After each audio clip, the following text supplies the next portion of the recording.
এক যুবকের গলায় ফাঁস দিয়ে আত্মহত্যার ঘটনায় চাঞ্চল্য ছড়ালো এলাকায়। ঘটনাটি ঘটেছে বুধবার বিকেলে বহরমপুরের আম্বেদকর পল্লী এলাকায়। মৃতের নাম প্রদীপ সাহা। জানা যায় একটি চায়ের দোকান চালাতো ওই যুবক।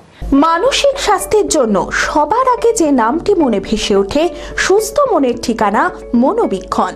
যোগাযোগ নাম্বার 7477799516। তবে বিগত কয়েকদিন ধরে কারোর সঙ্গেই কোনো কথা বলতো না।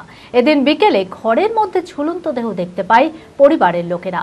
খবর পেয়ে ঘটনাস্থলে বহরমপুর থানার পুলিশ এসে দেহ উদ্ধার করে ময়না তদন্তের জন্য পাঠায়। এরকম ঘটনা ঘটলো, আমরা কিছুই বুঝতে পারিনি। আমি ছিলাম না, আমি কাজে ছিলাম, মা মামার বাড়িতে ছিল, আমরা দুইজনে শুধু বাবা বাড়িতে ছিল। আমি যখন কাজ থেকে আসি তোমার রাত্রির 1টার মতন বাজে, তখনও দেখছি গান চলছে, জেগে আছে, গেটে লাগানো। আমি বললাম তাহলে ঘুমাবে। বিকালে দেখছি গলায় দড়ি দিয়ে পড়ে আছে। তারপরে পাড়ার লোকজন জানলাটাকে দেখে ভেঙে ওকে গেটটা খুলে, তারপর কেউ হাত দেয়নি, পুলিশ এসে তারপর ওকে নামিয়ে থানাতে নিয়ে যাওয়া হয়েছিল। কালকে হসপিটালে সব হয়ে মার্গে দিয়েছে।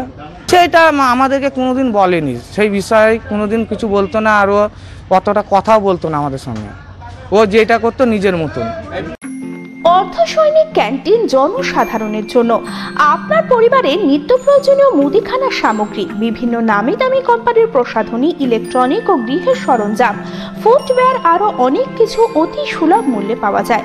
আসুন আমাদের শোরুমে আর পেয়ে যান আপ টু 40% ডিসকাউন্ট। প্রতিদিন সকাল 9টা থেকে রাত 10টা পর্যন্ত আমাদের দোকান খোলা রয়েছে। ঠিকানা ইন্দ্রপ্রস্থ মোড়, ইন্দিরা গান্ধী স্ট্যাচুর সন্নিকটে, বহরমপুর, মুর্শিদাবাদ।